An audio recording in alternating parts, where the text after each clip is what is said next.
વિંછિયામાં હત્યાના આરોપીઓ સામે જાહેરમાં લોકોનો ગુસ્સો ફૂટ્યો. પોલીસ પણ મુશ્કેલીમાં મુકાઈ ગઈ. અહીંયા હત્યાના આરોપીઓને લોકોના રોષનો સામનો કરવો પડ્યો. પોલીસે જ્યારે આરોપીઓની ઘટના સ્થળે રિકન્સ્ટ્રક્શન કરાવ્યું હતું તે સમયે લોકોના ભારે રોષ ફેલાયો હતો. પરિસ્થિતિ વણસી હતી. મૂળ વિંછિયાના થુરિયાળી ગામનો આ બનાવ છે, જ્યાં ઘનશ્યામ રાજપરા નામના યુવકે લેન્ડ ગ્રેબિંગ બાબતે અરજી કરી હતી, જેને લઈને તેની 7 શખ્સોએ હત્યા કરી હતી, જેમાં 7 પૈકી 6 આરોપીઓને પોલીસે ઝડપી પાડ્યા છે, જેમને પોલીસે ઘટના સ્થળે રિકન્સ્ટ્રક્શન માટે લઈ રહી ગઈ છે.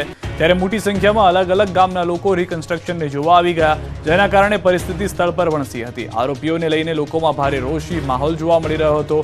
પરિસ્થિતિ વણસી જતા પોલીસ દ્વારા કોળી સમાજના આગેવાન મુકેશ રાજપરાને પોલીસ સ્ટેશન લઈ જવામાં આવ્યા હતા. સાથે જ તેમણે ભેગા થયેલા લોકોને ઘરે જવા અપીલ કરી અને શાંતિનો માહોલ જાળવી રાખવા તેમજ કાયદો વ્યવસ્થાની સ્થિતિ જાળવી રાખવા માટે અપીલ કરી. મહત્વનું છે કે પોલીસ દ્વારા આરોપીઓને કોર્ટમાં રજૂ કરવામાં આવ્યા હતા અને કોર્ટ દ્વારા આરોપીઓને 3 દિવસના રિમાન્ડ મંજૂર કરવામાં આવ્યા છે. સમગ્ર મામલે પોલીસ આરોપીઓને ઘટના સ્થળે રિકન્સ્ટ્રક્શન માટે લઈ ગઈ હતી. તે સમયે પરિસ્થિતિ વણસી હતી.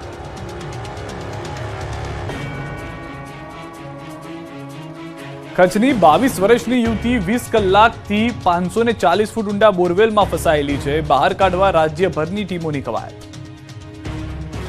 ભુજ તાલુકાના કંઢેરાઈ ગામમાં આજે સવારે 6 વાગ્યાના અરસામાં એક યુવતી 540 ફૂટ ઊંડા બોરવેલમાં પડી જતા સમગ્ર કચ્છમાં ચકચાર પ્રસરી છે. વાડીમાં ખેતમજૂરી કરતા શ્રમજીવી પરિવારની 21 વર્ષની પુત્રી ઇન્દિરા બોરવેલમાં પડી જતા સ્વજનો સાથે ગ્રામજનોમાં ભારે ગમગીનીનો માહોલ છવાઈ ગયો.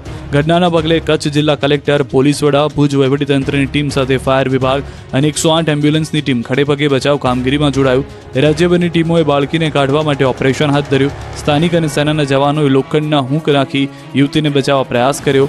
કંઢેરાઈ ગામે બચાવ કાર્ય માટે ઉમટેલા વહીવટીતંત્રના કાફલાને લઈ નાના એવા ગામમાં ભારે ધમધમાટ વ્યાપી ગયો.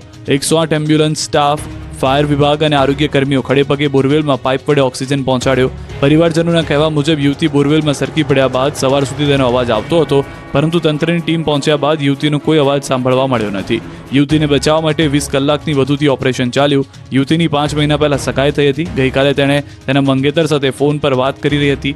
21 વર્ષની યુવતીનું નામ ઇન્દ્રાબેન કાનજીભાઈ મીણા છે, જે મૂળ રાજસ્થાનના પ્રતાપગઢની વતની છે.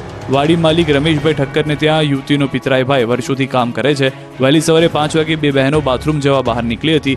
એક પછી એક બહેન ગઈ, પરંતુ બીજી બહેન પરત આવી નહોતી. થોડી વારમાં બોરમાંથી બચાવવાનો અવાજ આવવા લાગ્યો હતો, જેથી ઘરના લોકો બહાર દોડી આવ્યા અને ભાઈએ વાડી માલિકને સમગ્ર બાબતે જાણ કરી.